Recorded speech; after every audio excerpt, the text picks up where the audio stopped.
Well, good evening. Welcome to Thursday evening devotions around the kitchen table once again. Boy, it's been a busy week for some folks, hasn't it? I see school has started this week in Grover Hill anyway, with the Wayne Tray system. I know there's some folks that were a little anxious, a little apprehensive about starting back up again, but I pray that you're over that now. Or I won't say over it now. I don't mean it to sound flippant, but I just pray that those anxious moments are easing up a bit, and that everything's going to be all right among the staff and the students and the parents as well. So I just hope everything goes well and everyone gets along just fine. The last several weeks now we've been looking at women of the Bible, both in the Old Testament and in the New Testament. And we can see how their faith helped them to lay down the groundwork for the coming of Messiah, for the coming of Jesus. And that because of their faith, we can look at their faith and what their faith meant to them and help us too to have a strong, deep faith in Christ, and so that we can come to believe and take God at His word and put our hope and faith and trust and obedience in Him. Well, some of the women we've been looking at have had names, well-known names. Some haven't been so well-known. Some have only had titles. And the woman we're looking at this evening has both. She has a name and she has a title. Her name is Rhoda, and her story is found only in Acts chapter 12. But her name is a Greek name, and it means rose. It's a beautiful name for a woman, a beautiful Greek name. And so she had the Greek name, her mistress, her name was Mary. And Mary evidently was a well-to-do person. She was the sister of Barnabas. Barnabas was from Cyprus. And so they had moved some time before this story on up to where they were at, where the story takes place now, around Jerusalem. Mary also, and Barnabas, of course, they were believers in Jesus. They were believers in God, and they had a strong, deep faith. The story takes place about the same time that Stephen was martyred, except it was not in the area Stephen was martyred, but a little further away. Herod is on the rampage, persecuting Christians, as was the case in that day. It's a case today too, around the world in many places, and there are various ways to bully and persecute Christians, and they're all used today in various parts of the world. Well, as Herod had James the Greater, who would have been the brother of John, he had him killed with a sword, and the crowd showed their approval of killing James. And Herod saw how much they approved of that, and so he decided that he was going to continue this persecuting Christians, so that he could become even more popular with the crowd. I mean, he wasn't really very popular. Most people feared him. But anyway, he wanted to become popular with the crowd. And so that was a way of deflecting attention from him and blaming the Jews. It kind of sounds familiar today, doesn't it?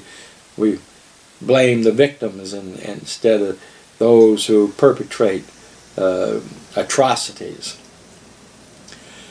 Well, after Herod saw how popular it was to have had James the Greater killed, he next arrested Peter, the Apostle Peter, and threw him in prison.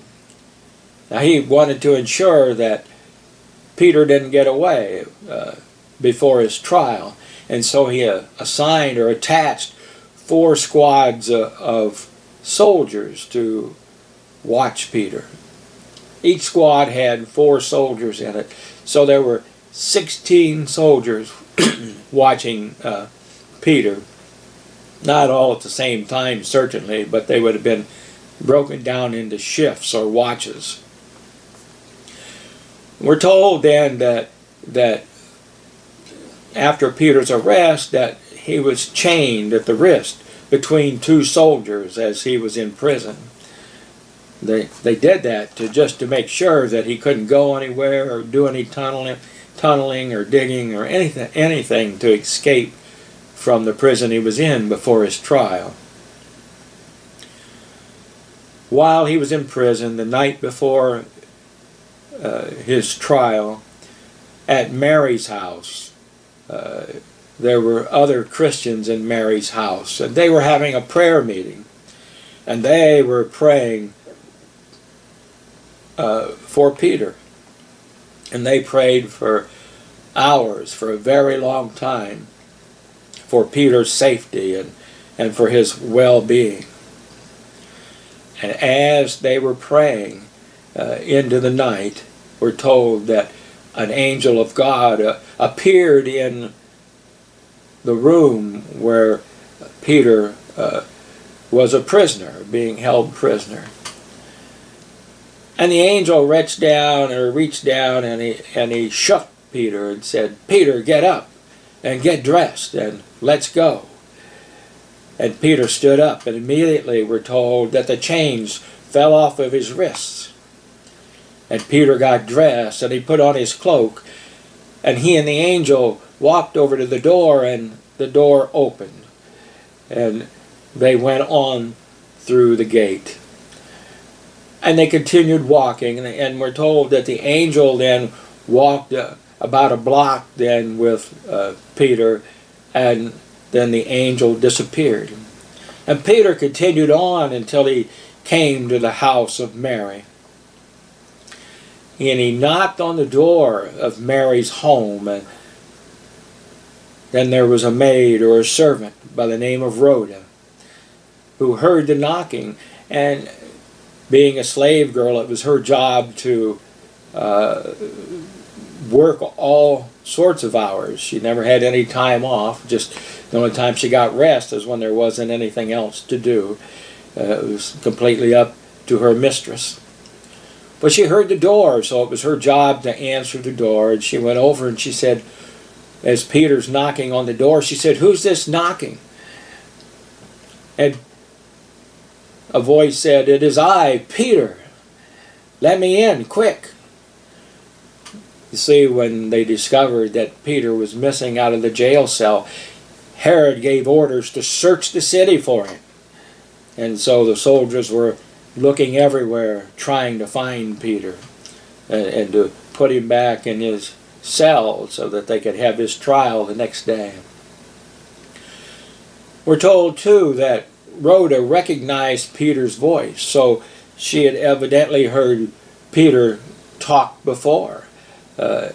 If she recognized his voice, probably more than once she heard him proclaim the good news of the gospel of Jesus Christ. And she was so excited when she said, "Who is there?"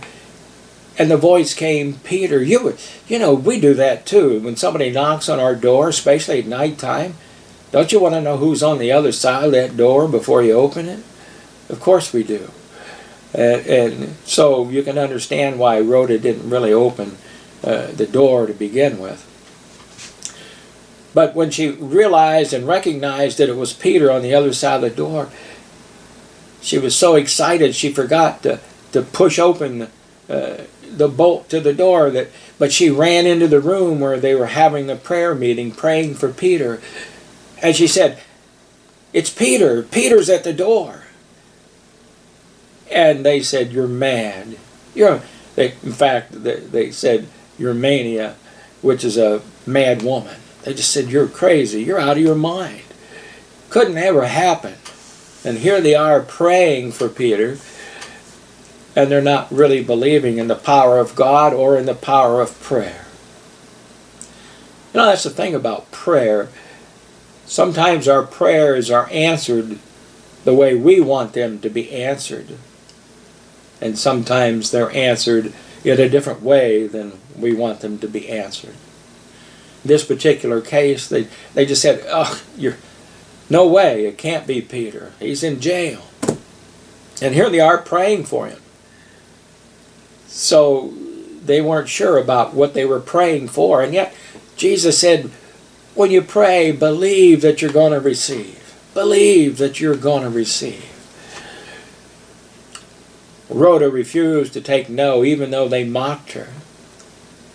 You know, the interesting thing about this story, Peter knocked on the door, and Rhoda was shocked, and the saints all mocked. They all mocked Rhoda then. That's really the story in a nutshell, isn't it? Peter knocked, Rhoda was shocked, and the saints all mocked. Well, Rhoda didn't let that stop her. She continued to insist that it was Peter at the door, and so they got up and they went and opened the door, and sure enough, it was Peter. Wow, that could have been disastrous, could it not? Had some of Herod's soldiers found Peter out there, they would more than likely have punished the entire household and maybe even executed whoever was in the place for harboring a fugitive that Herod wanted to put on trial. When I think of that story too, that Peter and the angel just walked right on through the soldiers, and the soldiers didn't see him. I think of a story by a man by the name of Brother Yun, who wrote a book called The Heavenly Man. He was a Chinese Christian, and pastor, in fact, and he later became a missionary. He belonged to the true Chinese church. When he was there in China, the Chinese had a church, but it was a state-run church. The real church met underground, under the cover of darkness in the early morning hours. In case there was a raid, they could escape. Brother Yun was arrested several times, and he managed to escape a couple times. The last time he escaped, they found and arrested him, and they beat his feet so that he would have trouble walking. But his story was he was in prison and praying, and God showed him the way to just walk out the door.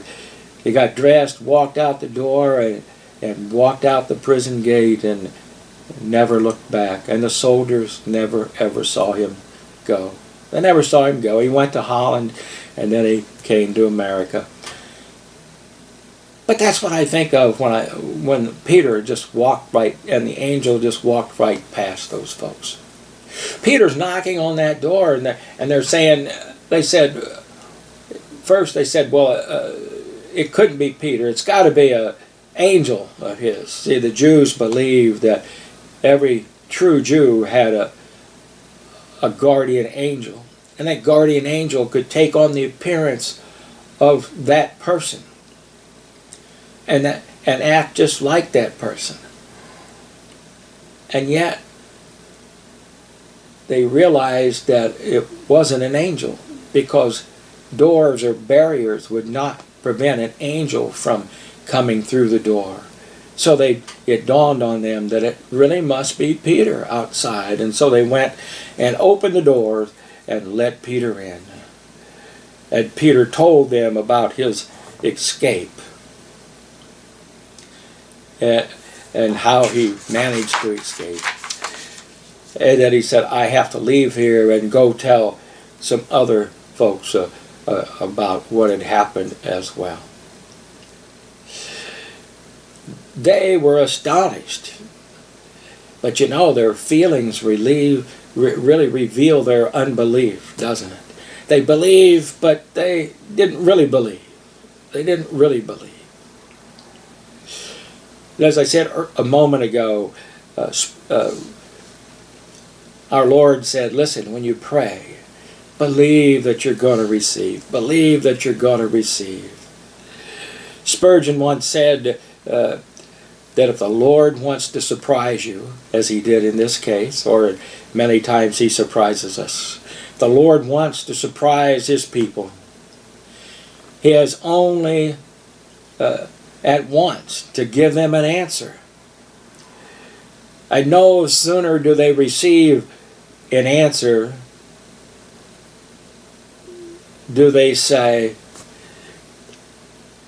who would have thought it? Who would have thought it possible? We prayed for it, but who would have thought that this could ever happen? Their faith was weak. I think mine gets weak sometimes as well, and I just pray, and I pray for you too, that my faith gets stronger each and every day. I pray, see, they denied the power of God, and when their prayer was answered, they said it can't happen. They were denying the power of God. I hope I never deny the power of God. Well, as we think about Rhoda, Rhoda is an example for us not to get discouraged when we tell others about the power of God, when we tell others about Jesus. Not to get discouraged, not to give up. Rhoda never gave up. She said, the Lord is here. And she wouldn't let them mock her or ridicule her or anything else. And she saw the power of prayer firsthand. So, I hope as you pray this week and you talk to the Lord, I hope you just empty your heart to Him. Tell Him what's on your mind. Tell Him how you feel. And just trust Him to make things better. Have a great week.